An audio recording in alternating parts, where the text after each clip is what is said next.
Are you looking for a podcast about how good Black Mirror is? Then you must be thinking of another podcast. Oh!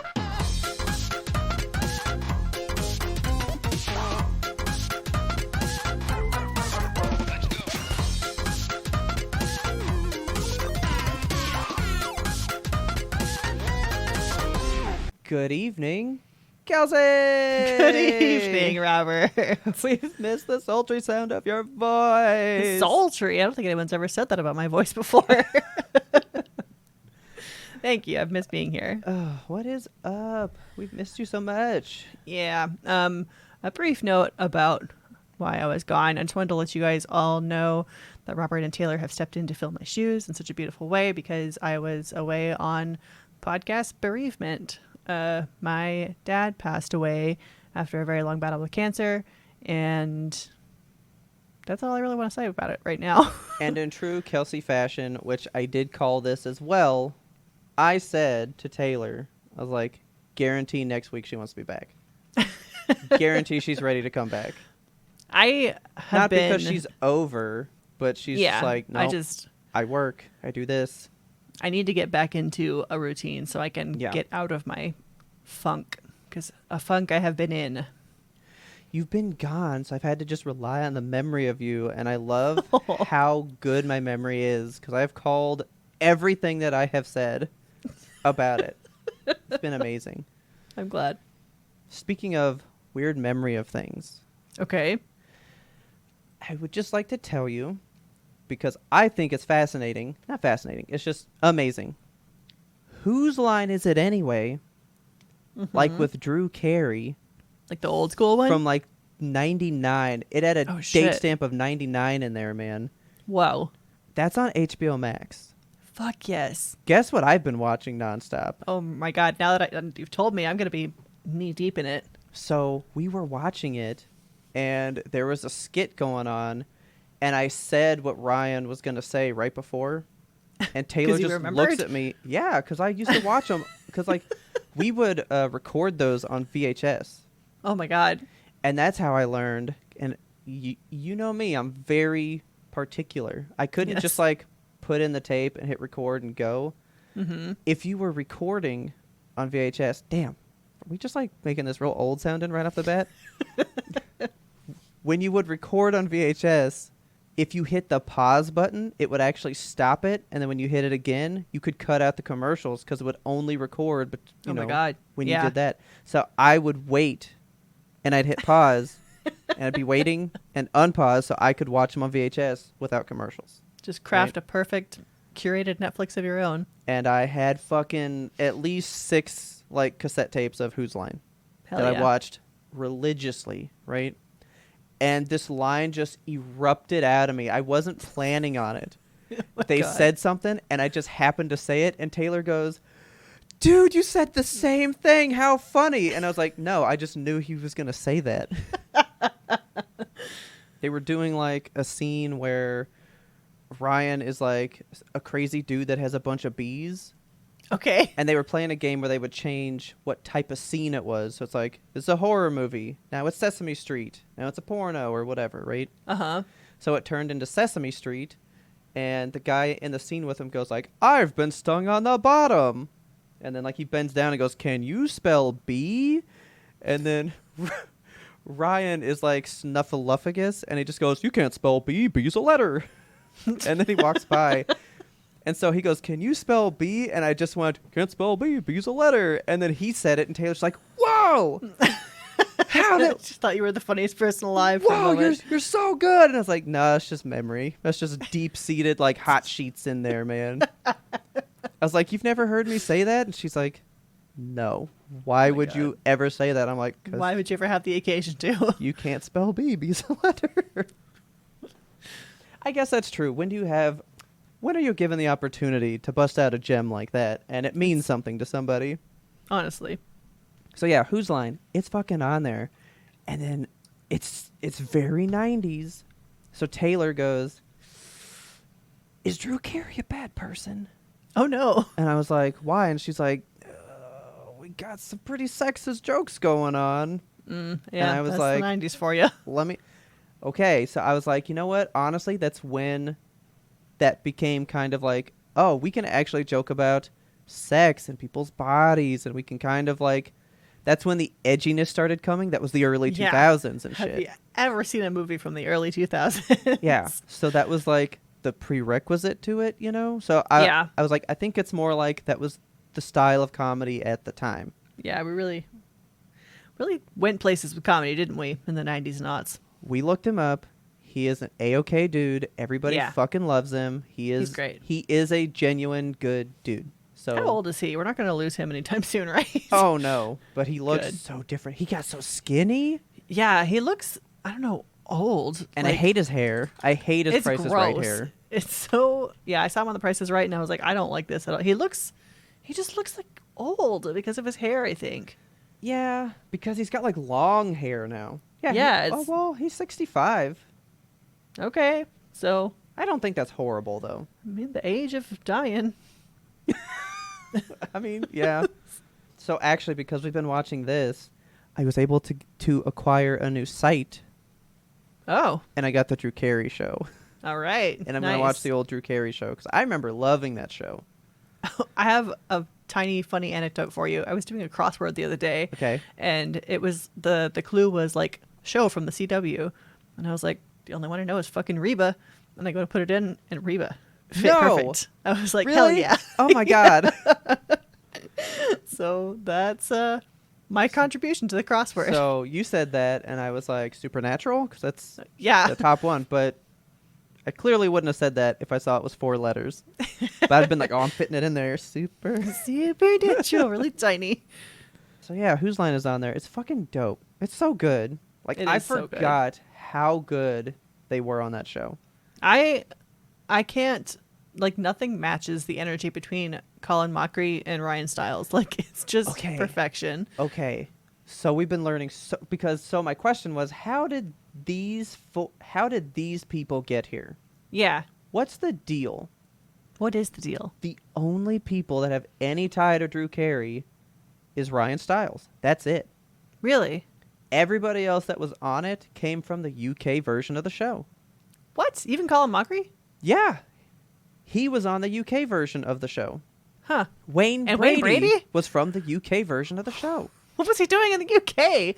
I guess they just found, like, good improv people, and they just happened to be the ones, you know? Huh. But, like, they were brought to that show from the UK one. All right. But here's the cool thing. So Ryan and Drew are actually, like, best friends. They, like, truly are, from the Drew Carey show, good friends. Cute. Ryan Stiles and Colin Mockery met in college. They're, like, legit best friends. That's why their energy's unmatchable. Okay. The amount of times I've seen Colin grab that man's ass on this show. And the times they've actually kissed, and I'm like, this is beautiful. I love this so much. I love them. Because we've been watching the new version of the show, which is still airing today. Yeah. With Aisha Tyler on it. Right. And it is okay, and we couldn't figure out why it's not as good. Yeah, I remember seeing like one episode, and I was like, it's fine. Yeah, I've been able to pinpoint it. Tell me. It's no diss to Aisha Tyler. I love her to death. Like, I do. Yeah. She's a gamer girl. She's one of the first, like, true, like she actually knows that shit. Uh-huh. She's amazing, and she's funny as hell, but she doesn't have the connection with the cast members. Because there's not, like, that heart of friendship in there. Well, because that's the thing. They dig on each other all the time. They would make jokes about Drew Carey, and it's funny because you watch him react, and then he digs on them. And there's that whole dynamic that is absolutely missing from hers because they don't dig on her because she's not close to them in that way. And also, let's probably not do that. Yeah. Because now we're in 2020. We probably shouldn't joke about women the way that we probably did in the 90s. You know what I mean? Yeah. It's a different vibe. And that 90s one is the best vibe. It's so good. I love it so much. Yeah, I'm going to need to go watch some more of those. But that also made me think of a question that I wanted to ask you. This is a topic I would like to mini deep dive with you early on in the show here. Let's get our mini scuba gear on. Because I so intrinsically remembered that line and stuff, right? Uh-huh. Like, You've cracked already?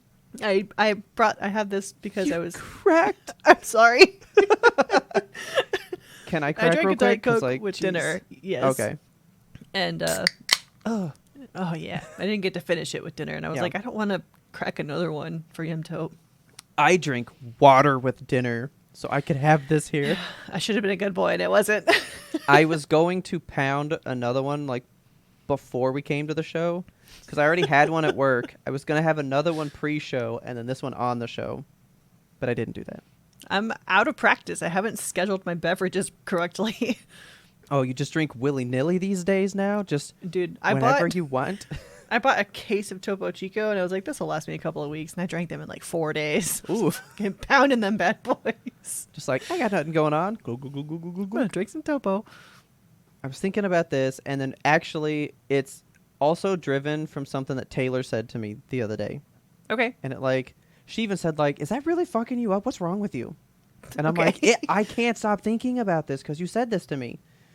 We were talking music because you know I like to talk music Mm-hmm. because I feel like I'm not a music person and then people say that Which I am. is so weird to me because you do enjoy music quite a bit. Like in our pre-rambles, I guess it's I do. evident that you like music a lot. I guess. I just feel like because I don't know, I think I like a little bit of music passionately, but I don't have a wide breadth of knowledge, and I think that's why I think that, because most people have such a breadth, like they know so many people. Even Okay. if they don't love all of them, they still are aware. They know a song or two. They know more. And I guess that's why I think I'm not a music person, because I don't really go for things just to go like, I know people. Because I don't really try people out to see if I'll like them. I got to hear something from them first that sparked me, and then I deep dive on them. Okay. You know? Yeah. I guess that's how it is. Like, I stumble into people. I don't seek them out. You know? Yeah. So it limits my knowledge. Sure. But we were talking about it because I was like, well I got a bunch of people here. Who's your favorite band? But then who's your favorite artist? Because I see that as two totally different things. Yeah. So real quick, who's your favorite band? You know, I don't really Band. have a favorite band, I don't think. You don't have a favorite band? You don't like the one? There's one that like you really tried to get me to like, and I super hated them. Oh, no. Haley liked them too, and you were all like, "Oh, that's good taste." I'm like, "No, Oh, Coheed and Cambria? no," because I do like them. Yeah, you do like them. Yeah, no, it was. I really don't know because I don't like them. I mean, it started with an M. That's all I remember. Mars Volta? Yes. Okay, Yeah, I didn't like them. that's fine. I was mean, like, no. But I I just thought really like you a were couple like, other oh, I songs. do like them. no, just a couple other songs. Oh, okay. Yeah, I don't know. Like, bands I'm okay on. I feel like I used to have favorite bands, like in college and stuff, but I don't know. As time has gone on, I'm just like, I just like songs. I just like songs. Okay. Yeah. So, my favorite band. Tenacious D. No, I don't know if I put that in either. That's a duo. That's a little different. Yep. I might have Okay. to make a third category, but That's a no. musical act. It was either AC/DC or Metallica. It was one of those two. Really? Yeah, it's pretty much one of those two. Okay. It's probably AC/DC, I think. I did not know this about you. Love that fucking band. I like everything almost that they've done. It's phenomenal. All right. So then it was like, who's your favorite musical artist? So Taylor goes, it's Sia, duh. And I was like, I mean, I liked Sia at that time, but she's not my favorite artist. And she was like, who is then? And I was like, well, it's George Strait, duh. Uh-huh. And then she goes, and this is what fucked me up for months now. Okay. But you haven't even listened to him in a long time. So I was like, does that mean I don't like him anymore? Like, so my question is, what makes you a fan? That's the basic premise of the question. So, like, in my mind, Kelsey is a David Bowie fanatic. Kelsey equals David Bowie. Bowie equals Kelsey. All right. That's a fair assessment, I think. But do you listen to his music every single day? I don't. Exactly And the crux of why this fucks me up. Like, do See, I have like, to? I don't think so, man. We're getting into like the talk of, I mean, there's always going to be the gatekeeping and the like fake fan. Like, are you name 3 of their songs if you really like them so much? Like that Yeah. whole atmosphere. Okay. I don't know. I'll always call myself a David Bowie fan. There are songs of his that I don't particularly like, and there's albums of his that I haven't even listened to. Same But with me like, and George. There are songs I actively hate. I'm like, yep, you missed a step there, buddy. yeah. But yeah, I mean, I am just a fan of him as a human being But and it as an lives actor and a so musician. deep in and you. Yeah, it's just like part of who I am. Like, he is one of the doorways for music to me. Okay. Yeah, see? I like that. Yeah. So I've been watching like Twitch people and all this stuff, Yeah. and they always talk one topic. So it's like you know that they're a fan of that topic. Okay. There is no one topic that I talk about incessantly, except for movies, I guess. And capitalism. Guess I'm a And how much fan. we fucking hate it. I must be a fan. I talk about it all the time. Anti-fan of capitalism. So, like, is it about how deep it affects you? How deep is it within your soul? But if it was that deep in your soul, wouldn't you be, like, screaming it from the rooftops all the time? That's why, like, this idea is, like, literally fucking with my brain. I can see it in your eyes. No, I don't think. Okay, so for example, like, Okay. I'm a fan of Futurama. Yeah. I love all of like the original core Futurama. Some of the movies are really good. Some of them I didn't care for. The newer shows I kind of actively dislike. I'm still a fan of it. Yeah. I haven't decided yet if I'm going to watch the new season, I'm so like, going to watch it. but I'm still a fan. Well, here, you know? okay. I did the same thing. I love the first 4 seasons. I love the first... I love 2 of the 4 movies that came out. Yeah. And I started watching it religiously when it came back on, and it slowly petered out, and I never finished it. But I love it. Yeah. And I can't wait for it to come back. And I've never even finished it when it already did come back. See, like, there's qualifiers for what makes a fan, but I don't know how to define it. Like, I think as long as something touched your soul in a way that made you feel good, you can call yourself a fan. Like, I'm a fan of Star Wars. I don't know everything there is to know. I'm not like a person who can tell you, I don't know what languages all the different aliens speak and shit, but like, Yeah. I don't even know which symbol's the Jedi symbol, which one's the other guy's. Yeah, I didn't even know that one was a symbol for them. Yeah, so like, And I'm like, those are gosh darn good movies. yeah, they're good movies. Like, I'm a fan.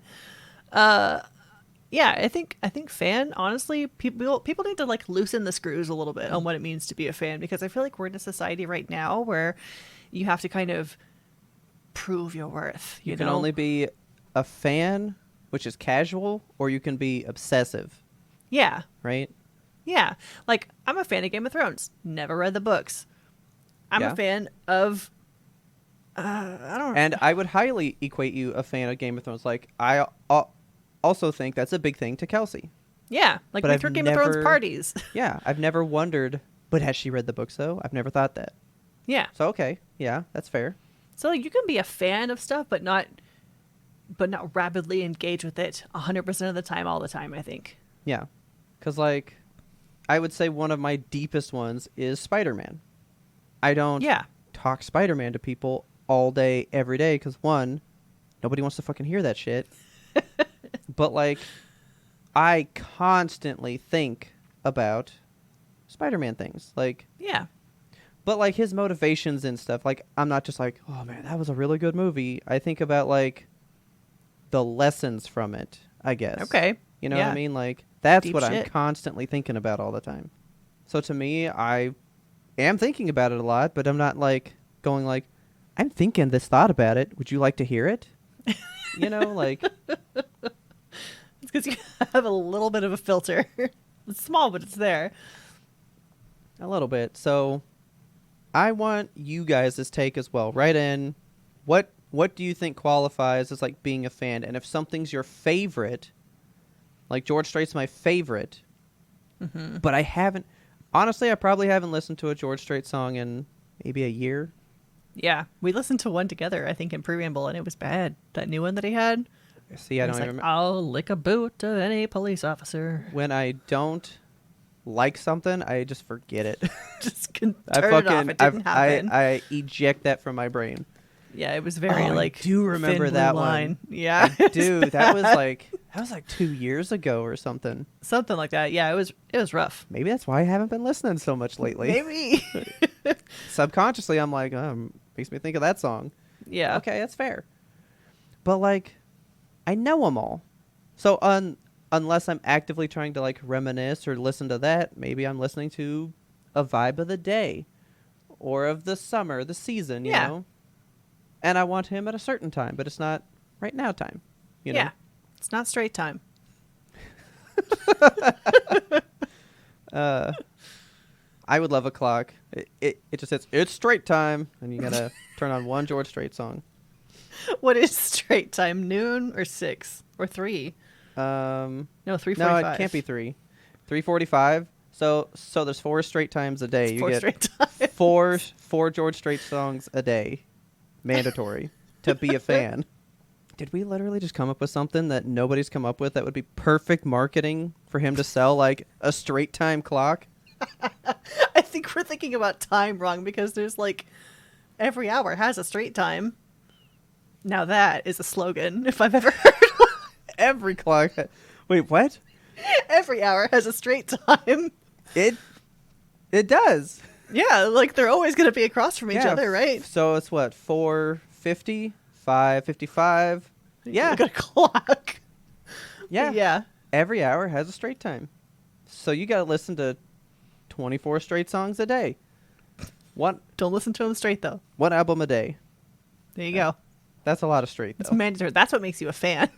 That is a true fan. I will admit that. You set your clock for straight time and you religiously listen to it. You wake up in the night, like your alarm goes off. Oh, it's like 5:59. Oh, I gotta wake up. I gotta. Where's my phone? Amarillo by Morning's a good one. There we go. Peacefully drift off to sleep again. You're like, I don't know what to do with that. The image of you waking up at 6 o'clock to listen to Amarillo by Morning, and then fading off to sleep. It's See, a beautiful image. the reason you're so like speechless about that is because you can actually picture me doing that. I can't. That's the problem here. That's That the it didn't problem. sound that ridiculous for me. Because I would be like, yeah, I've done straight time for a day. You haven't done that? Everyone's got to do a straight time once in their life. Everyone's got to do it. It's a rite of passage for any straight fan. My God. Are you a fan of Grimace? Kind of. A little bit. I like him. I'm Just his more of concept. a Hamburglar. Hamburglar freaks me out. Freaks me right out. The I bird don't like freaks him. me out. What She's bird? weird. The bird. I don't know her name. Let me Google the McDonald's mascots. I had a Um, McDonald's Sega game back in the day, and they were all in it. I didn't know McDonald's had a Sega game. I guess it makes sense. It's a fucking good game. I can demolish that game. Why is the first thing in Google McDonald's Mariah Carey? That is confusing. I I guess they're don't think I Googling want to or know. Googling. I guess they're grouping up for something. I don't know. Oh. See, there's like... Okay, McDonald's there's a bunch of mascots. mascots that I don't know. I'm just going to go with the ones that I do know. So you've got... Man, can I get names? Birdie the early bird. There's a Yes. McDonald's wiki. Yeah, I don't know. I remember She's Birdie. weird. Okay. She's got hair. Yeah, It doesn't birds with work, hair. man. Don't trust him. Who is Yeah. Uncle O'Grimacy? Are you kidding me? What is that? That I don't know. I only know Mayor McCheese, Birdie, Oh my Grimace, Hamburglar, Ronald. That's it. Okay, so Uncle O'Grimacy is Green Grimace, and he's wearing a shamrock vest. He I don't comes like out that. for St. Patrick's Day. Oh, I I hate that. actively dislike that. No, yeah, it's not good. Anyway, Grimace is having a moment right now. So I was like fully unaware of what the Grimace Shake was, but it's like a purple shake that McDonald's is offering, and Yeah. every time I see this shake on any kind of social media, it's a wildly different shade of purple. Like I don't know what the Oh, okay. ideal shade of purple is, and I don't know what the flavor is actually. That was actually the top search because I was just trying to look one up to see like the color. It just says it's berry flavored. Okay, well, that makes That's sense, I fine. guess. Grimace is a Gemini, apparently. Hell yeah, Okay. Grimace. Fucking get it. Good for him. Okay, so it's his birthday. That's why they're doing the shake thing right Yeah. now. But that's beside the point. So, like, are you on Grimace Shake TikTok? Did I do that to you? I don't think so. I just, like... So here's how I got on it. Okay.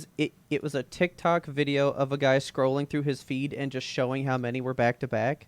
Oh, my God. So I got like a greatest hits compilation all in one TikTok. So I haven't really seen Nice. them individually. Okay. And I'm glad for that because the compilation explained all I needed to know. Okay. And as soon as I see them, I immediately skip them. Yeah, I kind of want to know what the compilation is because the way I came across it was actually via Tumblr, and it was just a Tumblr post that was like It still weirds me out when you say you're on Tumblr. I know. Dead websites. Me and 6 other people, we just reblog each other's shit. So there was like a series of like 25 screenshots of just people doing this Grimace Shake thing, and Okay.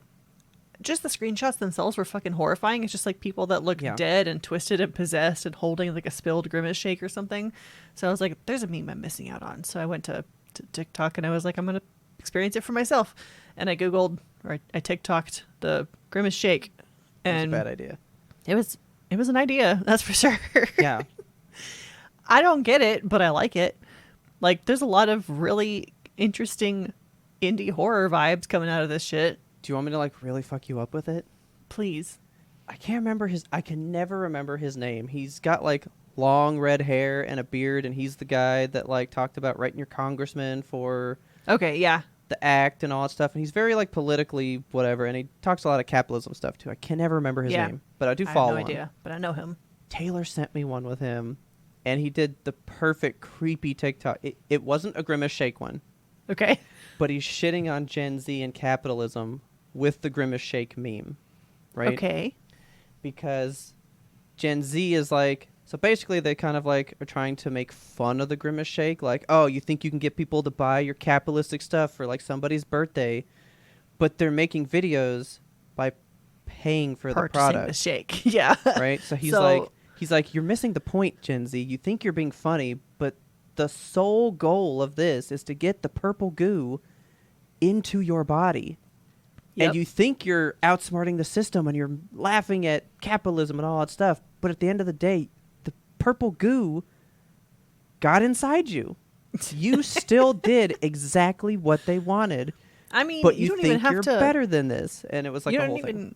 Yeah, like you don't even have to drink it. Like you're purchasing it and you're creating an advertisement for them, like a guerrilla advertising campaign that's happening Yeah, on you're TikTok making to get people more want people. them. Yes, it's so. Like it's working very- against their reasoning. Yeah. And like I'm not saying that people are bad for buying the Grimace Shake or anything. Like I'm entertained by Oh, these no. TikToks, Yeah. so I kind of want to see more of them. But But here's what fucked me up that he said. You ready? yeah, He's like, we're just being cyclical again. You think you're so original. You don't even realize the Harlem Shake. It's the same video, different vibe. I really thought that Grimace Shake was gonna be Grimace doing the Harlem Shake That would before be I like went amazing. in on it. And when he said that, it flipped a switch in my brain. Because what was the Harlem Shake? Everybody's doing something totally normal. It Uh-huh. cuts and chaos ensues. The Grimace Yes. Shake is normal. It cuts, chaos God. ensues. It's the Yeah, exact that's same true. fucking video. Weird. I hate Huh. him because he always fucks up my worldview. Yeah, he's a really good TikToker. You know, He I don't know is. what that guy's name is. But He's perfect. I'll get his name and put it out there for yeah, everybody. he's interesting. I guess give me some of the ones that you've seen because that compilation had some that like I did genuinely like. I think it's a funny one. I'm not gonna just sit and watch. Like the compilation was enough. I got the vibe. Yeah. And some of them were kind of bad. Some were genuinely funny, but I'm not gonna sift through 10 million of those to find Yeah. 2 or 3 gems. You know what I mean? Mostly, I just kind of like scrolled through a few of them. I didn't sit and watch through any, but like one single one, which was the first one I saw, where it was like Okay. a band, and they were like, "We got the like Harlem Shake, we got the Grimace Shake," and you know they drank it, and then they were all spilling it and being creepy. Yeah. But that was the whole video. I was like, okay, I get it. So you're getting a different vibe of them because there is a whole bunch where they're like being creepy like that.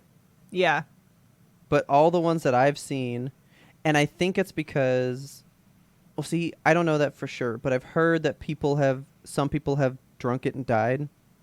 Like for real? Yeah. So people are like, because there's antifreeze in it or something weird. What the So fuck? then I think they were making a joke about you dying, and then it like evolved into a horror thing as well. Okay. Because all the ones that I saw at first, it was like two friends buy the shake together, right? Mm-hmm. So he's all like, dude, you got the Grimace Shake? I got a Grimace Shake. And then they like tap it, they take a sip, and then it cuts to like one on the ground, his shirt's off, the shake is all down his shirt, and then his friends like got him in his arms going, why? Why? That's not horror, but it was funny. Yeah, it's weird. Then I saw a girl, she's like, you got a Grimace Shake for me? And she just like pours it on her face, and she goes, another one? And she does it with like 10 of them, just pours them over her fucking face, laughing maniacally the whole time. There's a weird culture on TikTok of, I know Pouring a lot of it food on yourself. Yeah, a lot of it is fetish content, but like a lot of it is also not fetish content. It's supposed to be just funny, and it's just a lot of food waste, and it makes me it's just a lot of food waste, yeah. Then there was one that I thought was not so good. So it was like, he goes, oh, Grimace's birthday shake, thanks. And like he takes a sip, and then it like cuts to the basement door, and then it like opens up real slow, and then it's like a super heavily photoshopped version of like him, where they just like use the curl feature to like twist his arms and move his face, so it like wasn't that scary, but I get the vibe, you know? Yeah. Then there was one that was really good. It's him like talking to the camera going like, hey, happy birthday, Grimace, you know, happy 52 years or whatever. And then like it cuts to like him at the top of a staircase with like the Grimace Shake pouring down the wall. Okay. But then it's a shot from way far away of him filming that TikTok. Like it's somebody watching him, and then it cuts to like him dead on the like stairs again with it coming down the wall, and then back to him filming it, and it keeps going back and forth. And I was like, that's a good creepy one. I don't understand it. It's interesting. Who's watching you? You know? Yeah. Huh. So it's a whole thing, and I'm done with it. Yeah. like I'm good. I got it. That's kind of where I'm at on it too. I was like, okay, interesting. I want to know what this is, and now I know. And now I'm out. We're just drinking Grimace Shakes and Yep. dumping them on ourselves. Like, you want to go get a Grimace Shake?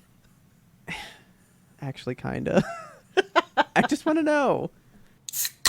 I just think it's stupid. I think it's horrible that you get assigned a handful of days. Here is your crying time, and then come back when it's over.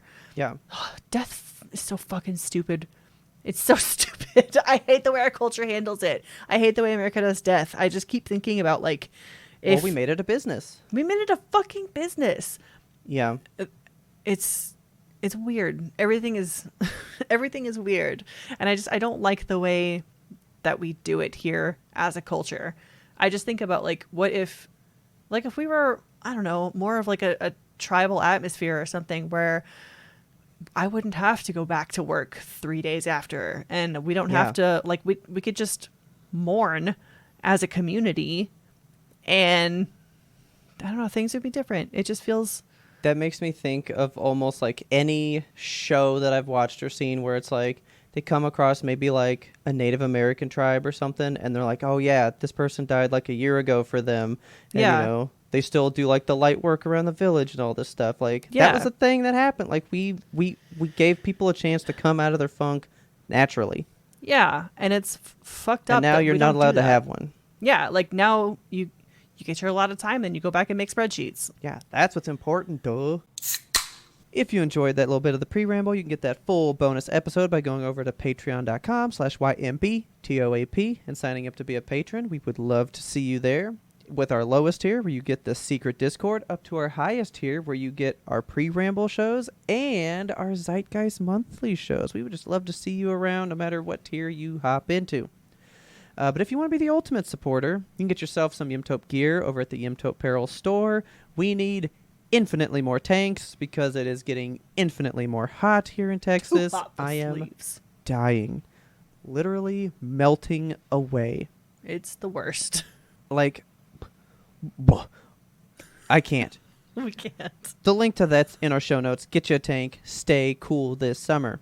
And again, thank you to all of our supporters. We super love you guys. Honestly, we do this for you because we just love that you engage with it and enjoy it so much. So we hope to continue bringing you stuff that you love hearing. And with that, let's get you back to that regularly scheduled content. So, quick aside, before we get into our whole back half, I fucking nailed this, man. Okay. I nailed it. I asked you before the show if you'd heard last week's show, and you had not. I had not. But in it, I state, we're talking Black Mirror. Kelsey will not stand for this, and she's going to want to talk Black Mirror. So we're going to talk Black Mirror. We are. But it was so good, and that's all I could say about it was how fucking good Season 6 was. Yeah. But before that, we also talked Elemental last time. Okay. And you said something very pertinent to me and Taylor's discussion. So Yeah. I would like to know, because you said it didn't look good. Yeah. That's Can kind you of, elaborate that for me? it just looked like every other movie that's kind of come out the last 5 to 10 years. Like, it just looks... Okay. It looks like Inside Out, but with a worse plot and a different skin. It looks like Soul, but with a worse plot and a different skin. So what you're saying is the marketing did not land for you. Not at all. This movie, and we've said this last time, but I'm telling you because you hadn't heard that yet, it is a massive flop. It is absolutely tanking at the movie theaters. That doesn't shock me. Because nobody went to see it because the trailers grabbed nobody. And everybody that's seen it is like, oh my God, the absolute gem you guys are missing out on. Because because all the trailers did not tell you what this movie was about. And it has fucked over everybody. So, like, what I'm getting from the trailer is just like a milquetoast plot about, like, oh, a fire elemental lady and a water elemental boy, and they fall in love, and it's a little bit of Romeo and Juliet because her dad hates him or whatever. Yep. That's what the trailers tell you. Yeah. That's not the plot. Okay. That's fucking not the plot. Are you ready? Sure. I'm going to sell you. You probably won't Hit me go with see it. it, but you should Probably see not. it. It was very good. I'll stream it. It is the director's life story of being an immigrant and coming to America. Oh, shit. What? This is an immigrant story. This is about a family that came to Element City, and they are the fire people who I would say are probably akin to being the African American population or the Asian population, because they basically live in like Chinatown. Okay. Is kind of where they are, but they are any group that's looked down on. So I did note that in the trailer there's like a scene where he's eating these spicy meatballs, and it's like, your people can't handle this kind of food. Yeah. See, okay. See, every single scene that was in the trailers happens in the movie. Different premise for what I thought it was, because I thought it was like, okay, so now she's introduced the water boy to her family, and it's like, we got to run him off because we don't want him with my little girl, right? Yeah. That's not what's happening in that scene at all. Okay. That's not the premise of the scene. Like, the whole marketing has been, this is a love story, and there is one, and it is very good, and you love, you are going to dig the love story. All right. But it is so second plot to, we immigrated from another place, and now this immigrant family has had a daughter in this place, and they want to give her the family business, but she doesn't know if she wants to take the family business. Should I be my own person? Should I put any of that in the trailer? Should I do this? The big question, because Pixar movies are always based off a question. Every single one they write, it starts with a question. So Toy Stories was, what if your toys were alive? Yeah. WALL-E was like, what if we ruin the planet? Like, and then they craft a story around a question.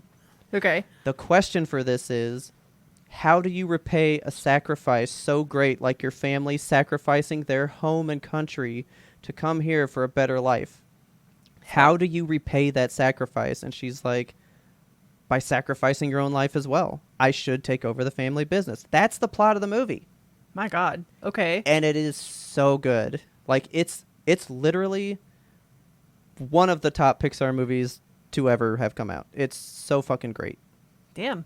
All right. Like, but that was the whole point of our discussion on the last show, was that's why marketing is kind of important. Yeah. everybody that so see, you're the only person to finally give something, and you basically had what I had. I went to the movie solely because it said Pixar, and that was it. Yeah. I was like, well, it's Pixar, I'll watch it for sure. But think about the last Pixar movie we had, which was Turning Red. Oh my God, yeah. Like, they are kind of on like a personal, like, you as the director tell your life story through this movie. That's so cool that we're getting that opportunity for people now. Because the end credits has the picture of his mom and dad that like came here and stuff, and it's like, I know thank you that for you giving were me this opportunity. Bawling in the theater. There are parts of that get me. Taylor cries like 15 times. I cry like twice. There's like 2 really good moments in that movie. Okay. I know But, that like like, when they show the real people behind the stuff at the end of the movie, that is always like Robert heartstrings. That didn't get me too much this time. Like the movie, the movie, dude. Like it is. I was telling Taylor because I've seen it a second time now, which was her third time. Oh my God. It is so beautifully crafted. I said that I was going to spoil it last time, and I didn't, so I'm going to spoil it now. Do it. So, like, the whole thing is she's just, like, been raised in this country. Oh, I was hoping they were going to go so much more in depth. It went a little Zootopia. Okay. It So looks Zootopia. Like it's Zootopia, but with the elements now. We thought that, but they focus way less on, like, how the world operates. It is really about this one person. Okay. It's not about how the world operates as a unit. It seemed like they marketed this movie It's bad. so wrong. It's Yeah. bad. Like They that was the didn't whole explain trailer. it. Like this is the fire people and this is where they live and what they do, and then we have the water people and where they live and what they do. Yeah. And that I guess isn't it at all. So she is being raised in the country to take over the family shop, and she keeps like having tantrums and can't like deal with customers very well. Okay. And that was a really good thing that he said. So she meets the water dude, and he's like, maybe your temper's not so bad. I always think that my temper is my body trying to tell me something I don't want to hear yet. Oh shit. And so she comes to realize that she doesn't want to take over the shop. That's why she gets so upset. And I was like, that's fucking genius. Oh my God. It's so good. That's good. So they do all this stuff, and you get like little snippets of where the family came from throughout the movie. Yeah. It's like you learn that like they left their whole family behind. It was like her dad and her mom left everything to try something here. But then later on you find he goes, when I left, I performed the big bow. So like it's the ultimate sign of respect that his people can give, and he did this like grand gesture of a bow to his dad, and he didn't return it. So he left his home knowing that his dad hated him. That sucks. And he's like, and now we never saw all this that I made. But now you're going to take it over and life's going to be good. So she's like, I clearly can't not do it now. Yeah. You know, but she has an opportunity to do a different type of work that she didn't know she was even good at. She is really good at making glass because she's fire. So she can like Okay. boil it and glass blow and make all the stuff, right? Cool. And she's really good at it. So she meets somebody that goes, I know the Top Glass Institute people. They are looking for interns. You would be amazing for this. So now it's this internal conflict of, do I follow my own passion or do I do this for my dad? I'm so mad that It's, can water touch fire? Oopsies. Like that's, oh my God. Now I do want to see it. at the end of the movie. I told you, I'm going to go ahead and tell you. Do it. So the end of the movie, she does finally say that she doesn't want to do it. And he's all like, the shop's not the dream. You're the dream. Like, I just wanted you to be good. So do that thing. So she does do the glass school, but she has to leave. She has to leave the city, right? Okay. And as she goes to leave, she does the big bow, and he returns the big bow. And it's fucking heart-wrenching and beautiful, right? That's sweet. But the ending is so fucking good because it's all about how they left their home so that they could be here, right? And it ends with a close-up of her feet as she steps on the plank to get on the boat to leave, and now she's done the same thing. Shit. It's fucking beautiful. It's a phenomenal movie. I literally think everybody should see it. They need to hire better marketing executives. Like, I know that they're trying to get an audience of children who are like, oh, fire and water people, fun. But, like, Pixar needs to really expand their shit and do more Have like you a not variety realized of Pixar, targeted ads. you're not a children's company. No, you are a company that the children who grew up with you are now adults and Yeah. have their own You children. need to be marketing to 30-year-olds now. Yeah, market to me, Pixar. Yeah. Like I would watch that movie. That sounds very good. It's so good. That So, story sounds like it needs to be told. You know. I even said in the last show, I was like, because this is a flop, we basically told the director, your life story sucks. Oh, You know, because it's literally his life story of what happened with him and his family. yeah, that sucks. And it's huge flop. But Disney has marketed stuff improperly before to prove a point and get things to flop, so we don't know if that's going on. What? Treasure Planet. Oh, You ready? Oh, you want Okay. to fuck this up for you? oh my God. Treasure Planet was this one guy's dream project. He was like, this is the movie that I want to make. And they were like, no, Okay. do like Aladdin. Okay, now do Hercules, do Mulan. Keep making these Renaissance pictures that are doing so well for us. We don't want to do your thing. Okay. And they finally greenlit it, but it was the first of the Disney movies to start adding 3D animation. So it was really hard. It was really expensive. So they went, you know what? Let's keep pushing it off and let's market it in a way that nobody goes to see it so we can prove that the 3D is not good. And then they went back to 2D stuff. Oh my God. They fucked now this it's dude over. all in 3D. Exactly. Like, he was progressing to the future and they didn't want to take on the cost of 3D, so they shit his movie down. And then we just did it again. They had a movie out 2022 called Strange World that came out Yeah. only on Disney Plus, right? Uh-huh. Main character's gay. But it's a Yeah, huge flop, that- so we can say gay protagonists don't sell movies, so we don't need to do that. Yeah, that sucks. So were we trying to say, like, Turning Red bit us in the ass, so let's not have, like, an alternate life perspective movie? Let's make Elemental fucking flop so that Was- Turning Reds and that stuff can't come out? Was Turning Red like not? Was it a flop? No, that one was a huge success. Okay, yeah, good. But I bet they were like, well, because then we got Elemental, and they were probably like, we don't want to have, like, an Asian perspective movie. We need to go back to good old traditional whatever. So, you know, let's make that flop. And they go, see, we need just Chris Pine and Chris Hemsworth style looking people and leave it at that. Oh, it goes Elemental all the way to the top. is so, like, I kind of like it more than Turning Red. And I Wow. love Turning Red. That is a big statement you just made. Elemental. It's Taylor's favorite Pixar movie of all time. And I was That's like, nuts. even more than Coco, which is your whole existence? And she said, yeah. All right. It's phenomenal. I wish everybody to see it at least once, even if you see it on streaming later. It's probably too late for it to be successful in the theater now. But it's fucking great. Like, it didn't need to be that good. All right. And well, I love when I can say that about movies. Like, you didn't need Yeah. to be that good, but you did it. but you did it. But you know who did need to be that good? Black Mirror season 6. It did need to be that good because I feel like people weren't about it so much anymore. Yeah. If this honestly, doesn't resurge this franchise, because they just proved we don't need to do future looking. Yes. Okay. So I definitely want to talk about that because how do you want to structure this? Do you want to just go like episode by episode or what? So what, we're just 'Cause- like gonna like go into season 6? Yeah. So I will tell you this though. I hearkened. Okay, so man, you missed a lot because you didn't hear the last show. Sorry. The point that I made was we watched season 6, and there were still episodes that me and Taylor both hadn't seen. From like previous episodes? Yeah. From seasons? I'd never seen the very first one. Really? Which is where the Prime pig Minister guy? has sex with Yeah. the pig, right?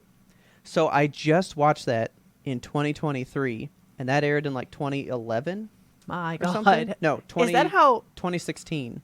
Okay. And and in the show I was saying that was such a stamp, like it's a Kelsey mindset thing. It is a Yeah. perfect stamp in time of what social media was at that time, and I was enthralled because I was like, I remember when Twitter was new like that. Yeah. The way that this information was being spread in that first show is so different than it is today. Yes. It's such a mark in time of that technology and how life was. And it was fucking awesome. That first episode rocked my fucking socks, dude. It's a good episode. Like, that is the tone setter for Black Mirror. Like, that Yeah. is what the show is. Yeah. And man, it was great. So Yes. then I watched San Junipero because I'd never seen that one either. Did you sob until you were I- dehydrated? Didn't. Robert? I loved it, but it is not up there for You're me. just not gay enough. My favorite. Okay, so then we actually declared our favorite episode out of all of them. And my Okay. favorite one's a gay one, so Which one? Striking Vipers. Oh, of course it is, because it's just I- you and Ferdin. Fuck it. I love Striking Vipers, dude. Leave me alone. Oh my god. I don't even know what my favorite episode of Black Mirror is. Like, oh no, I do. It's Nosedive, where it's that like Bryce Dallas Taylor- Howard episode. Taylor was like, I think that might be. Then we objectively said what the best one was, period. So there's like our favorites. But what is the Black Mirror episode? And we came up with one. Was it on show? Yeah. What? Oh Oh, we talked a lot of Black Mirror, man. man, I gotta go back and listen. I feel bad that I haven't gotten the chance. The episode of Black Mirror, man, season 5 was so small. It was just 3 episodes. And yet it has my favorite one. Yeah. I don't think Striking Vipers is one of the best ones. By far. I don't think it's one of the best ones. But, you know, I'm going to be partial to a game one in a way. And playtest, I actually don't really like that much. Oh, really? I think it's very interesting. But Yeah. it is, to me, one of the lower episodes of the whole series. I liked it. It didn't stick with me, but I did like it a lot. It's good, but I don't think about playtest. Is it the one where the person Mm-hmm. dies and then they like get uploaded into a fake No, body? but oh, that's like one of Taylor's favorite ones with the British dude, the red-haired guy. the redhead guy. No, but that's one of Taylor's favorites, though. That is a super good one. Okay, so what do you think is the episode of Black Mirror? I kind of pushed Taylor into it. I don't even know that she truly thinks it. Is it the entire history of you, the one where everybody has the access to their memory implant? No. Because that one fucks me up and I hated it. Ugh. I think it's USS Callister. That's a good fucking episode too, though. Like, That's a like, really good episode. For me, okay, because I also told... Sorry, guys, you're getting a recap of the last show. Sorry. I also told everybody how I've tried to get people into it and how they kicked back on it because Stu didn't like the pig fucking one Oh, yeah. because he Too fucked a icky. pig, so he got mad at me. Yeah. Then I told somebody else, but they didn't listen to me. I said start at the beginning, but remember, Netflix puts the beginning on the bottom, and for some Yeah. reason it's reversed. Mm-hmm. So they watched Striking Vipers first and said, I'm not going to watch a gay show, so they didn't want to watch it. Okay. But I think like USS Callister is like the perfect, nothing can like really throw you off. It's a good mindset one. It's a Yeah. good twist. It's a phenomenal twist. It's got the right amount of horror to it, like Yeah. the hopelessness. And the creeping dread. I think it's the quintessential, that's Black Mirror to a T. It's If I were fucking to USS recommend Callister. If I were to recommend this show to a person who had never seen it and didn't know what Black Mirror was, I would recommend that episode. I love Nosedive, but I feel like your like average person would just be like, like I don't know that they would gel so much with the ending where she just like learns to let loose and cuss and stuff. They'd be like, do that already. I don't think it would impact a person as much as the Callister one. Yeah, maybe not. USS Callister's so fucking good. I love that one. But that's not why we're here. We're here to talk about season 6. But that's why I brought that up. Because I went back and watched the first one, and we had just watched season 6. Mm-hmm. In our first episode of season 6, they go to Streamberry, right? Yes. Streamberry and Sea of Tranquility, the show, are in episode 1. They're in the Are pig they? fucker episode. What? That show, Sea of Tranquility, has pervaded all of Black Mirror this whole time. What is Sea of Tranquility? It's an in-universe show. Huh. Like, it's not... So Taylor was like, is it a show that they made before Black Mirror? So it's their, like, acknowledgement to, like, an old, student project they did? Nope. Uh-huh. They have a show that exists in this universe, and everybody knows about it. And it's Wild. still around. That's so cool. They do a couple things like that. One of the episodes involved something, I think it was the second one where it's also within Streamberry. Yeah. They reckoned to a thing that was like finding whoever, and it was the guy from Bandersnatch. Oh, see? Because I haven't watched Bandersnatch. You Still. gotta watch Bandersnatch. I That one know. fucks me up, dude. Like I it's so good. So see? Cool. Good. I need to know that. Because Yeah. I would have never known that. Yeah. It's Like- good. You gotta. After watching season 6, I think it warrants a rewatch of just all of Black Mirror. I kind of want to go do that too. Like I feel like there's episodes that I could do a second pass on and still get something new out of it because they always hide those little like nuggets and stuff Yeah. in there. Everything is intertwined. I know you'll never watch Um, Metalhead or whatever again, but it's No. fine. No. So actually, there's still some that I haven't seen. Oh, okay. Have you seen all of them? Yeah. No. Okay, yeah. There's still, for some reason, in season 5, we never watched the middle one, Smithereens. We just never watched that one. Really? Yeah, we both are like, I don't know what that is. Oh, that was a good one too. Yeah, I we forgot just- about that episode. Never fucking watched it. You watched the Ashley O episode though, right? Yeah, we've seen that With one. Miley Cyrus. Yeah, and that was then super good. I think I just went ahead and did Striking Vipers because it was like such a big deal. Because I watched that alone, and then I made Taylor watch it later. Okay. And then I guess because that was the last one, we just assumed we'd watch the season, and we never watched the second one. Well, these things happen. So that's on the docket. But Okay, but season 6. Taylor really wanted to know your thoughts on that first one. Okay. Joan is awful. All right. So I did watch this series out of order. How Which- dare you? I don't know if that impacts anything. You kind of got to watch 1 and 2 back to back, but that's it. Yeah, I didn't do that. But I did watch. Okay, so I watched episode 4 first. I watched it because we were looking for something short to watch, Okay. and I needed like a short one. But yeah, that was the shortest one. I think it was like 42 minutes. Watched? Yeah. Taylor hated that one. I'm gonna make you love it. Oh, no, I loved it. I figured But- you would. She was like, it was so different than everything else. She was like, Yeah. that one doesn't, like, that's not her Black Mirror vibe, I don't think. It was. Because it wasn't was so much bizarre. technology.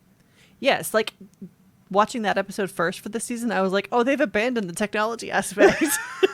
Yeah. So, I mean, and they kind of did. Like, for, I'm not all of the episodes, but for like 2.5 of the episodes, technology isn't a big thing. It's just more, they're Yeah. focusing more on human nature in this series, which I kind of like because that's so where this the is fucked up supposed stuff to comes. be a reinvention of Black Mirror. Like, Ooh, they okay. they are trying to, like, kind of revitalize it so that it might be, because, like, I mean, it had been stagnant. The last season was 2019.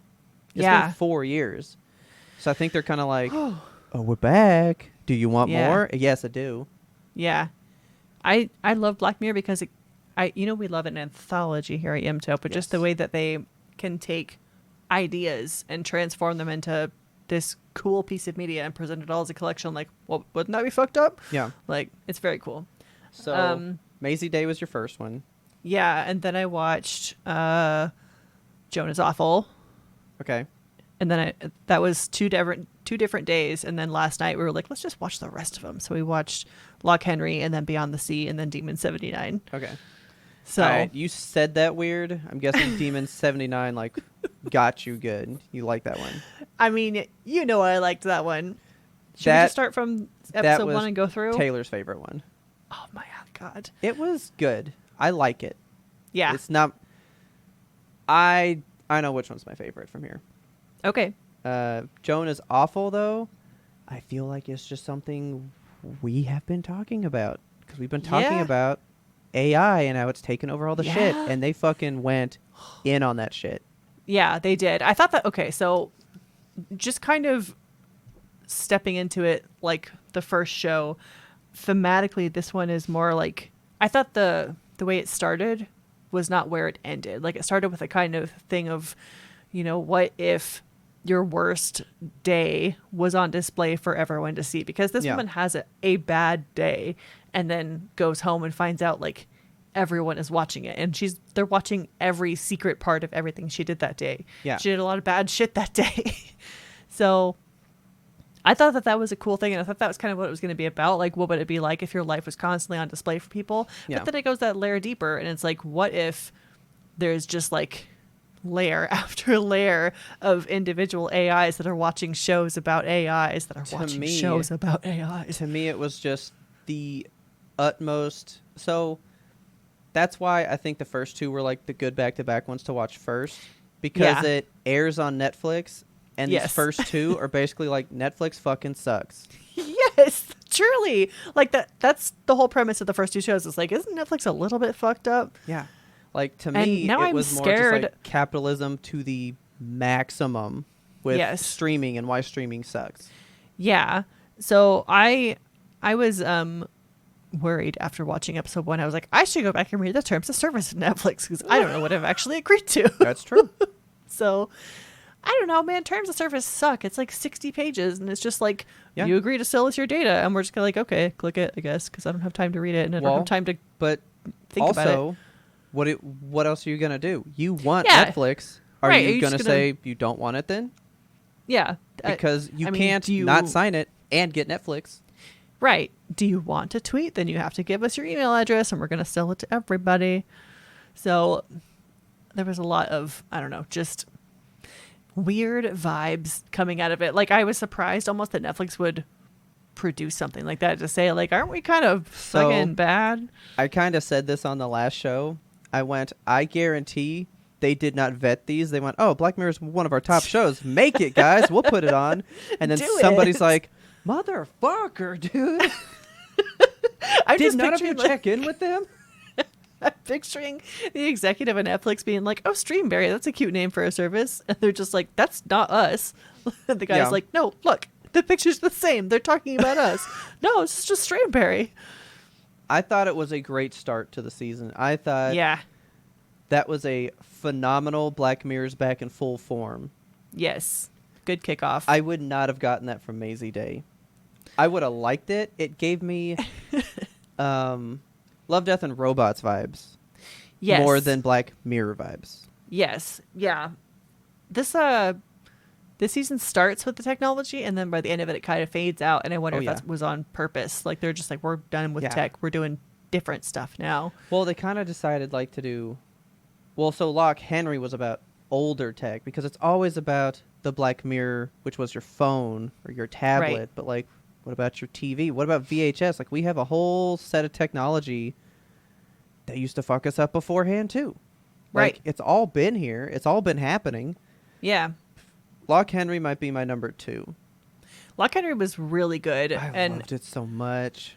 it was hard to watch because like I could see where it was going and what was unfolding, and I was like, man, but the way that they crafted that story, the Yeah. twists and turns was just like, it kind of kept you guessing, you know. And That's Black Mirror, man. If you're not guessing, they're not doing it right.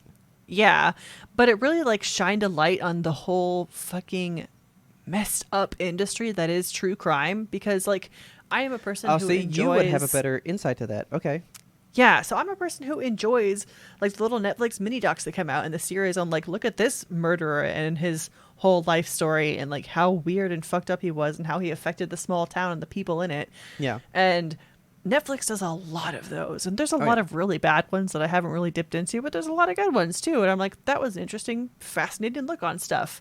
Like, and it's not just Netflix. Like every streaming series does something on true crime. Like podcast is built on true crime. 65%. Yeah, it's everywhere.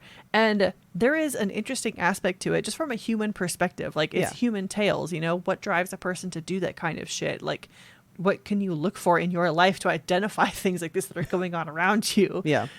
But like watching this guy go from like, I'm going to make a story about a guy who's protecting rare eggs, and then his girlfriend's like, no, we're going to tell the story about how your dad was murdered, and then it turns into this whole other thing, and you watch Yeah. this guy just kind of like get unwittingly dragged down. And the way that his documentary ends up being not about what he wanted it to be about, but now it's about him, and Yeah. he's become this unwilling celebrity at the center of it all, and he's winning BAFTA awards, Yeah, and the town is his like pain made everybody thriving. else flourish. Everything's Yes. flourishing from his pain.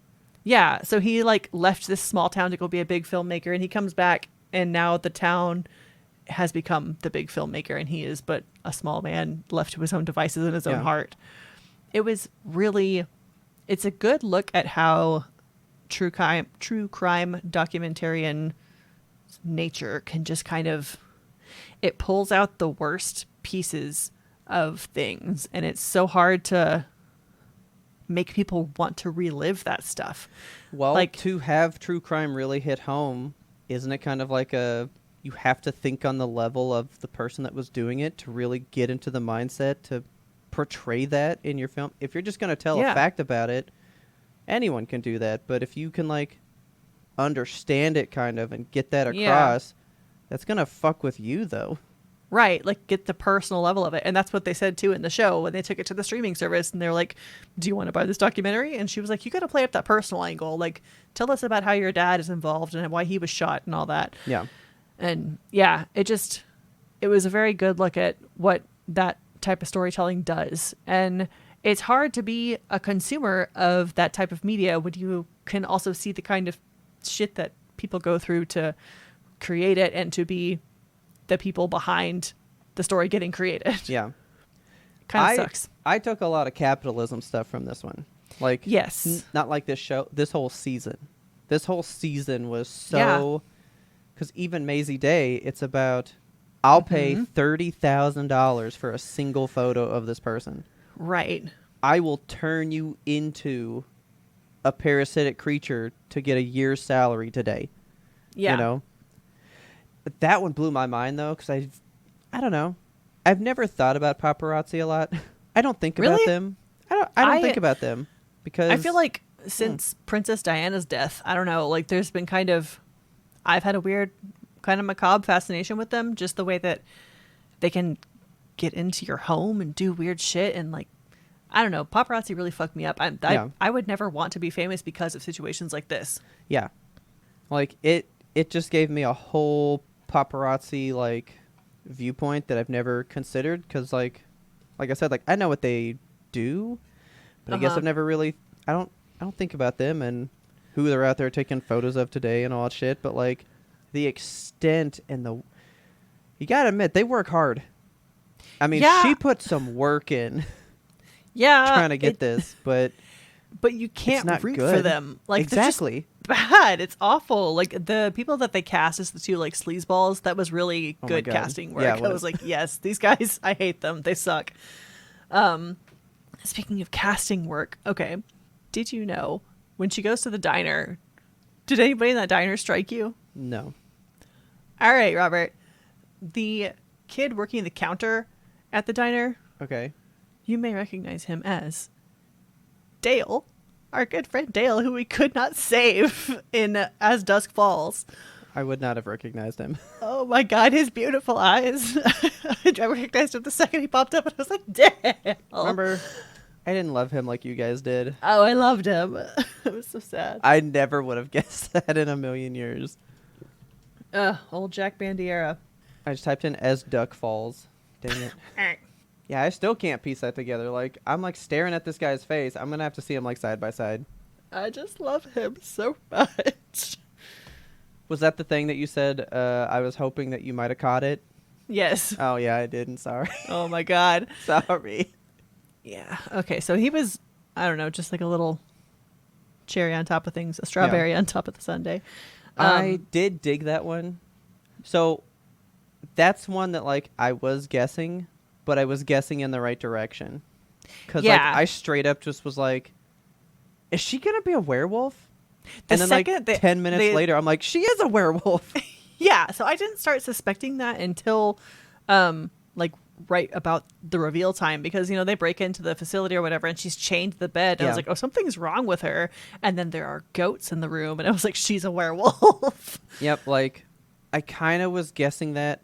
I don't know what made me think it, but like I kind of knew something was up when she was meeting with the like therapist Witch dude doctor in of the the like stars. yeah, and he's like, I will take you to a place and you will be in that place to be in a place of stuff or whatever. I was like, okay, something's like actually happening. And so I Yeah. started to like get a vibe, and then I don't know, just because it was night, I was like, is she like what, like a fucking werewolf or something? And then as soon as I saw the chains, I was like, maybe so. And then the goats too. I was like, there it is. Yeah. Yep. It's because of I how did she was not- talking about like lasting through something she said and how he responded back. I was like Yeah. what, when you chain a werewolf up? Like, is she a hug wolf? What's going on? Hug wolf. Yeah, no, I did not see the werewolf twist coming until it happened. But I liked this episode a lot, and the whole time I was just like, when's the technology gonna come into play? But I guess the paparazzi shit is sort of technology related, and Yeah. it's more about just society and how we treat our celebrities. See, that's what I'm thinking this season's about. It's still technology, but it's not technology focused. We still use tech in everyday life for anything. That camera is a technological device. It's still a black mirror, that screen, to look through and Yeah. do all the stuff. Like, we still get the black mirror thing. Okay. You know what I mean? Yeah. I rewatched the ending twice because I thought it ended a certain way and it didn't. And now I got to ask you a question about it. Okay. At the end, she's like, kill me. Right? Yeah. And then it like hits the end of the or like it hits outside the diner and it's pulling away. What happens at the end? Does she shoot herself? No.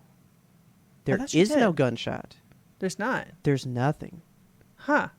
So I was like, oh, was there a camera flash though? So I rewound it and there's literally nothing. To me, it would have been more effective if instead of the gunshot, you heard a camera shutter. So she still went ahead and did the photo. I was expecting to see her take photos. Like, Oh, she yeah. did like hold the camera up to her like she was about to take a photo, right? Yeah. But we never actually saw it happen or heard it happen. So I think there is the gunshot that she kills herself, but I was waiting for like the camera flash. Okay. So then it was like, did she have a change of heart and decide not to do it? Or do we go ahead and condemn her and let the camera flash happen? But Yeah. nothing happens, so you're left to wonder.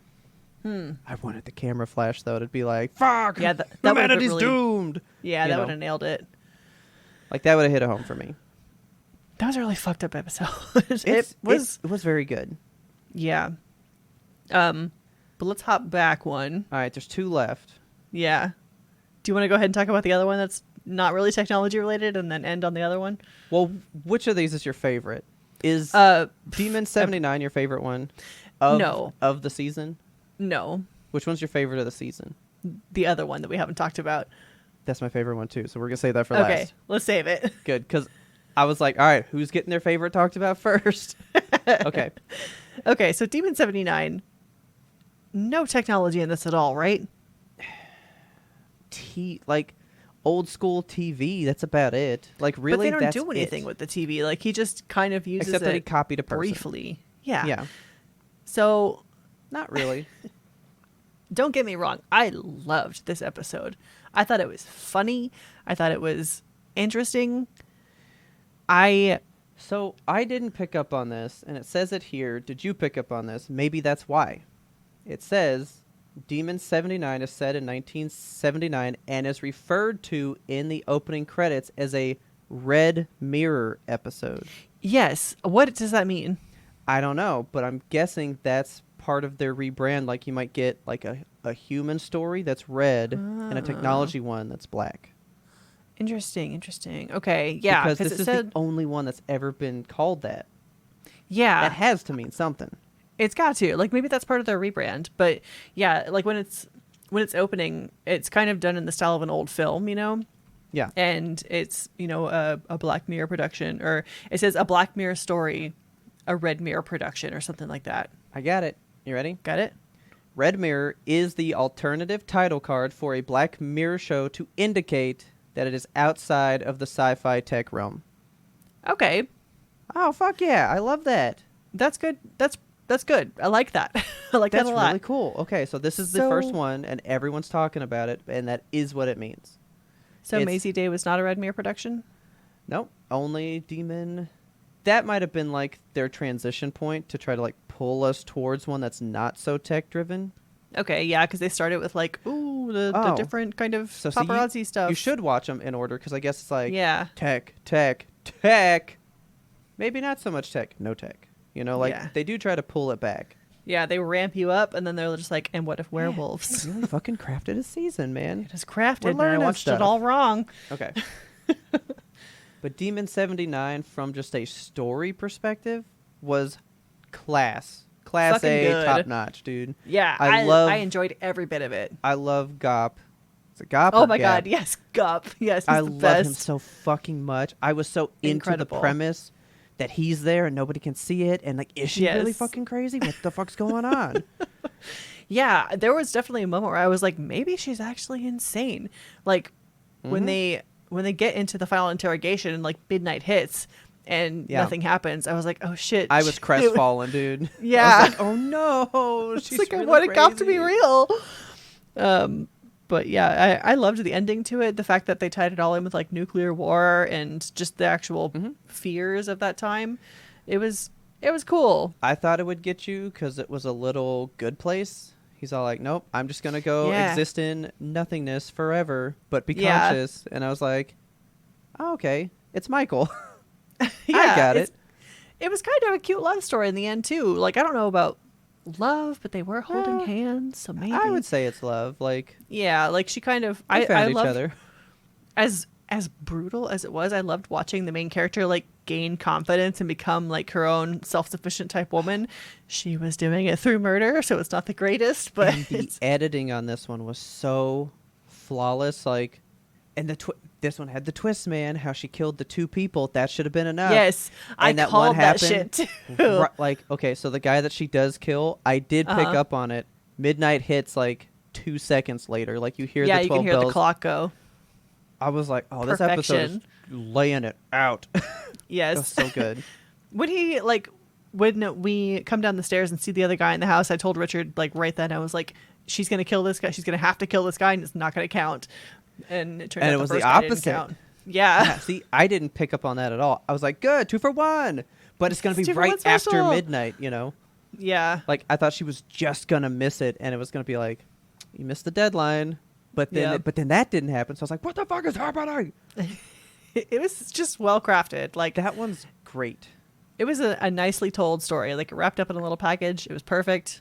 And it ended with them holding hands and walking off into the nuclear sunset. It was beautiful. And politics always seems to crop up in a lot of Black Mirror stuff. Oh, dude. And I loved how, like, it was... You ever seen the Dead Zone Stephen King movie? No. It was very Dead Zone for me. So, like, Christopher Walken's in Dead Zone, and when he touches people, he can like see their future. Ooh. And he shakes hands with a politician and sees all the horrible things he's going to bring through his office, so he's trying to like not let him get in. And it was making me really think of that, because it's like he's like, here's all the stuff he's going to do, but you shouldn't kill him because we actually want that stuff to happen because we're bad guys. Yeah, right. And I was like, oh, this is so Dead Zone. Like, it was really giving me that vibe. Watching that horrible politician give his little speech to that shitty-ass shoe store worker. Yes. I thought he was going to be a demon. I thought horns were going to come out of his head in that moment because it was edited so well, and like he looked demonic, and just the way that he was like, you know what my platform stands for. This one gave me the racism that Elemental did not, man. Like, God. Laid it on thick. It was having her eat in the fucking basement. And that hurt my soul. I was so pissed.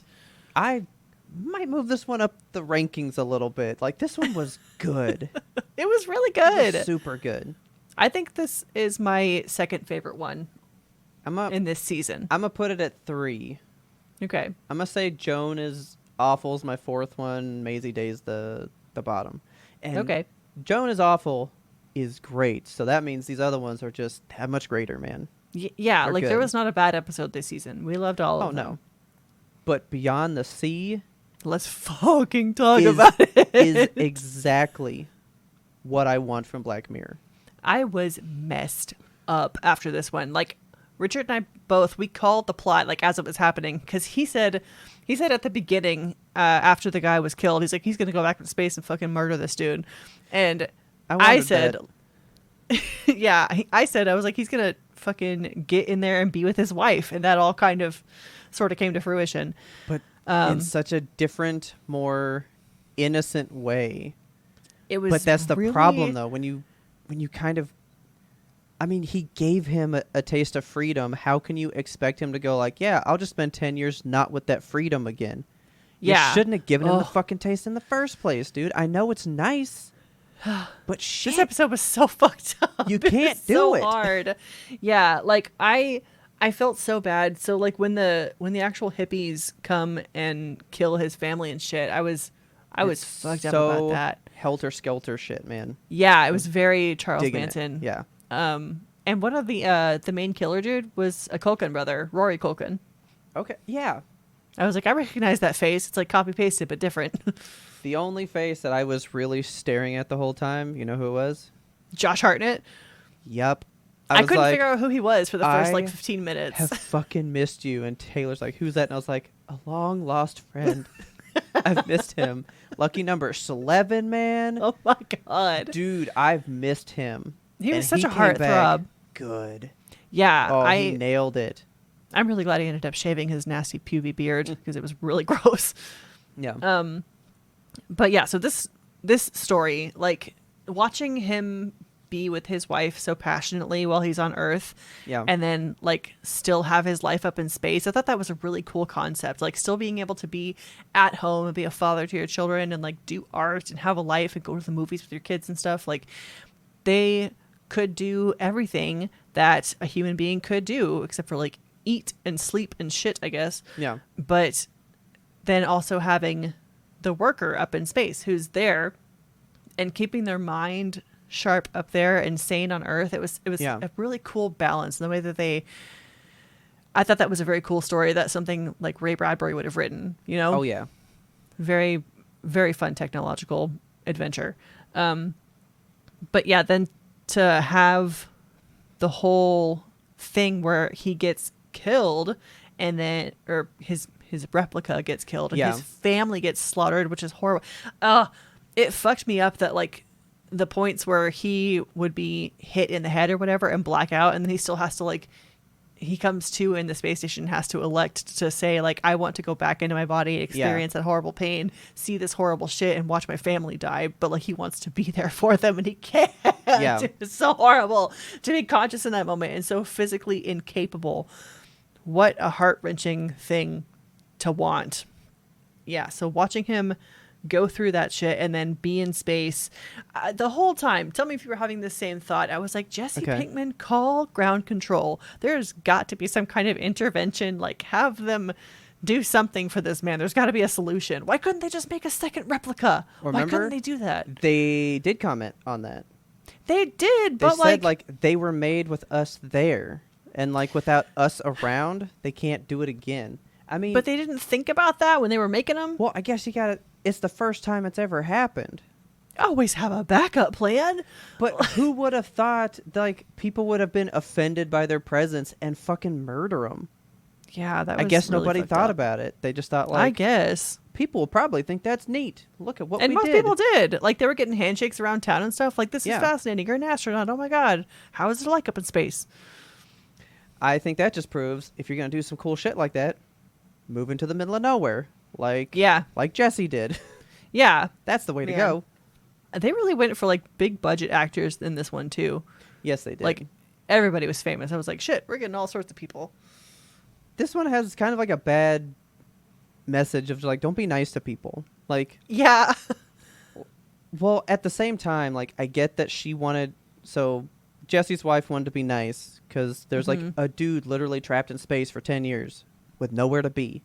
Yeah, and you get to come home to your wife. So she's like, give him a day, and that is very nice.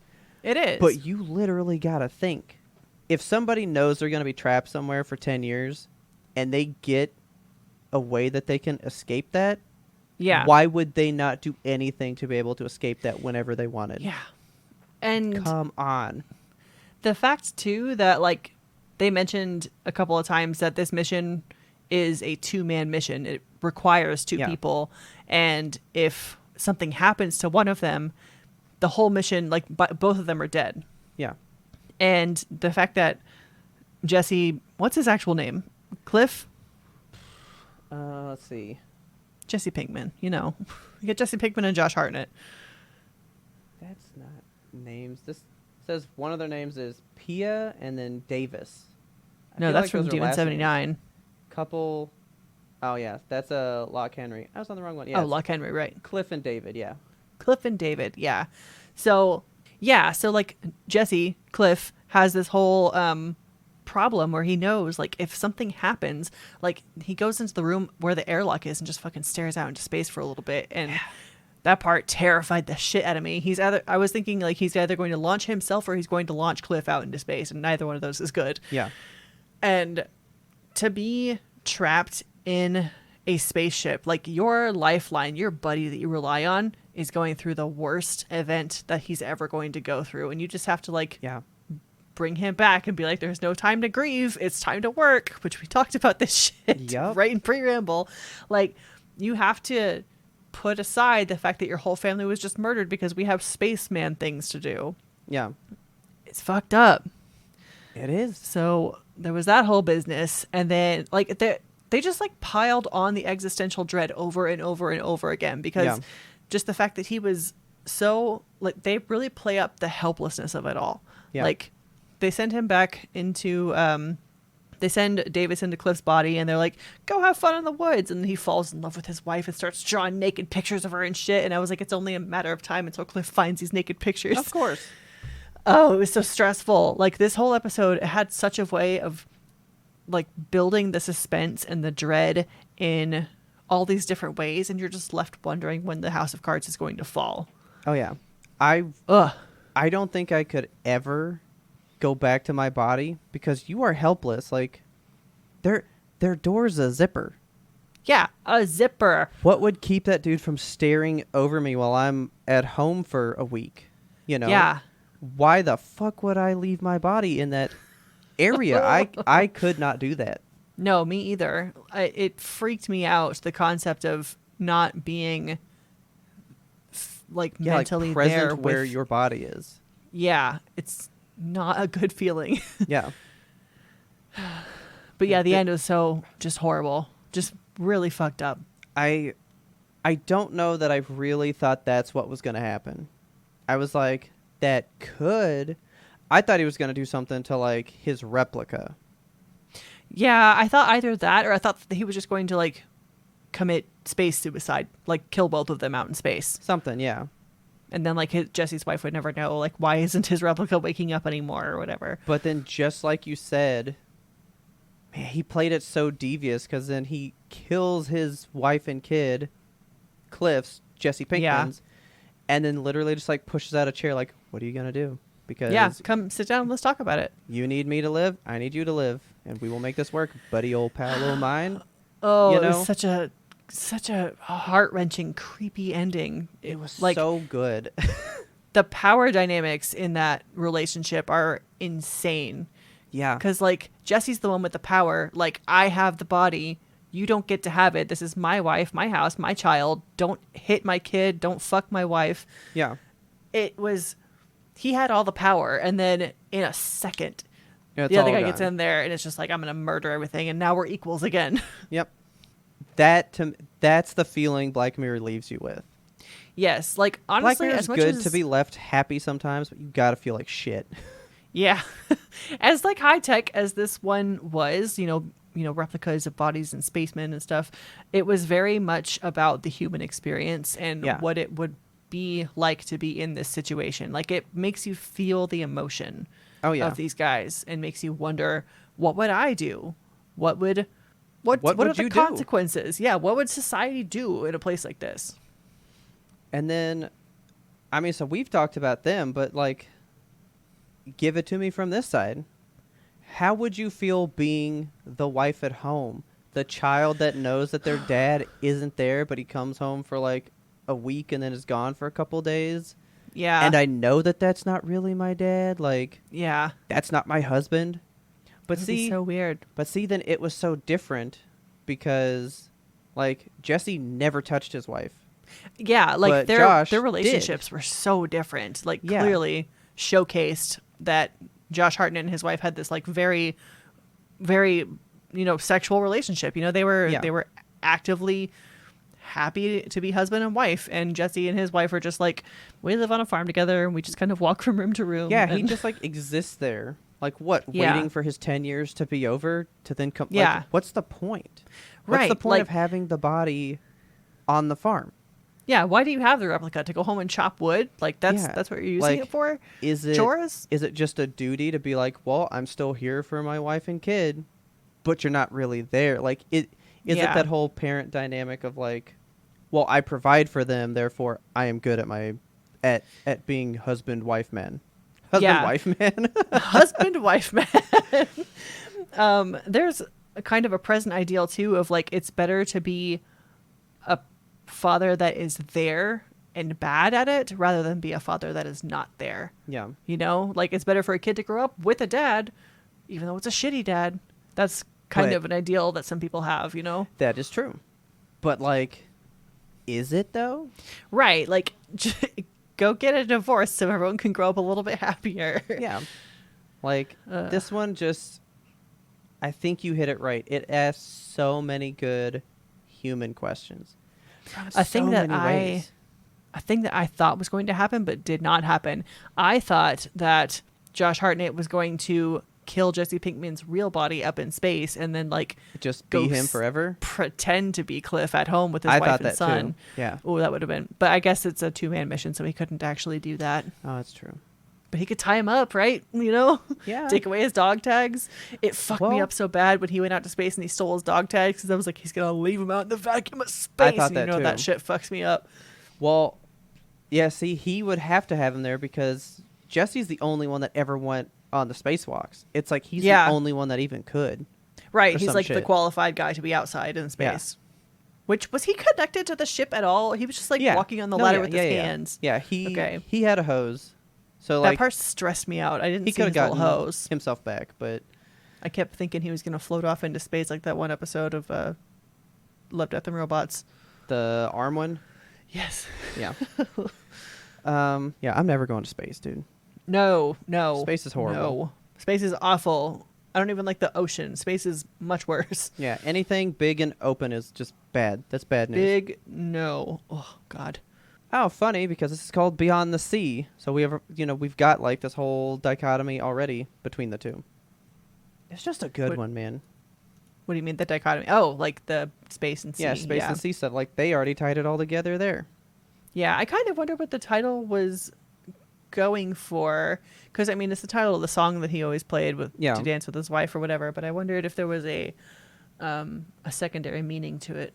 I guess just kind of like we said, how we have like the ocean that's so vast and whatever, and then there's like beyond. That's because like up, space is like, the final frontier going beyond Yeah. or whatever. So I wonder if it's The like sea a play of on stars, that. Maybe.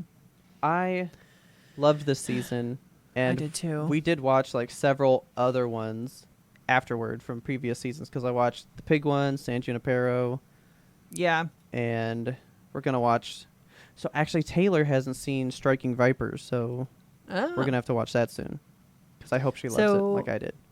Every season so far has been like 2 to 4 years apart, and I want Yeah. the next season of Black Mirror sooner than later. Like I would love it if they relaunch with some of these Red Mirror episodes, kind of intersperse them so they can get a wider variety of stories and different people to come in and act and direct. I'd be cool with a half and half. Let's do Yeah.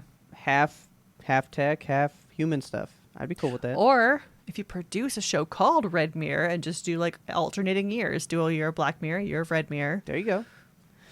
Then you got two teams working nonstop, and it's almost a constant Yeah. flow. Feeding the See? capitalistic machine, man. Yes, feed me, Streamberry. My mouth is open. I am super glad you loved it like I did. Yeah, I'm so glad that we could talk about it together. And I'm glad we had the same favorite one. Yes. I fucking love that one. That one, And it's the longest one. Yeah, That one's it an deserved hour it. 20.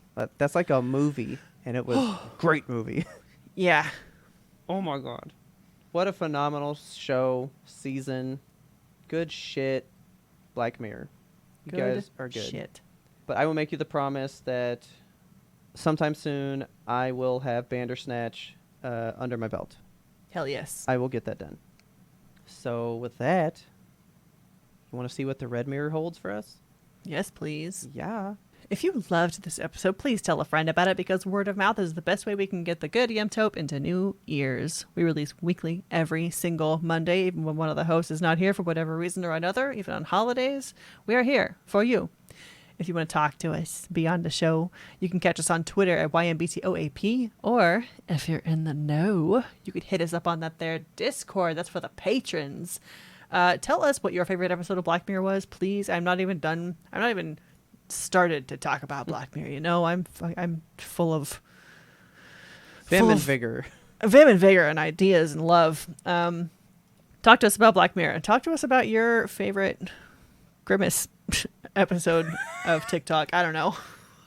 What makes you a fan of things? Tell us what lines you will not cross as a fan or a non-fan. I'm curious to hear your thoughts on that stuff.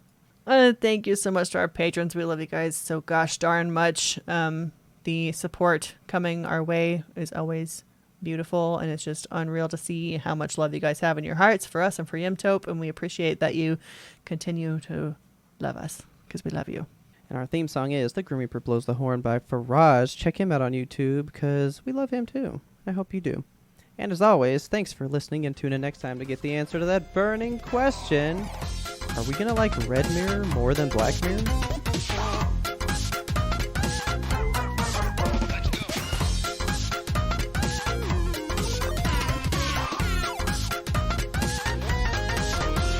But we had one more important sound we wanted you to hear.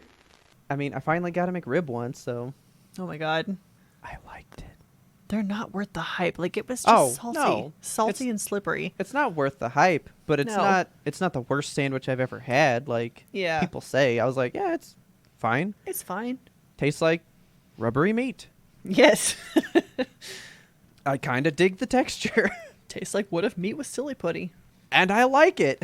I was like, yeah, that's cool. Good Silly mixture. meaty.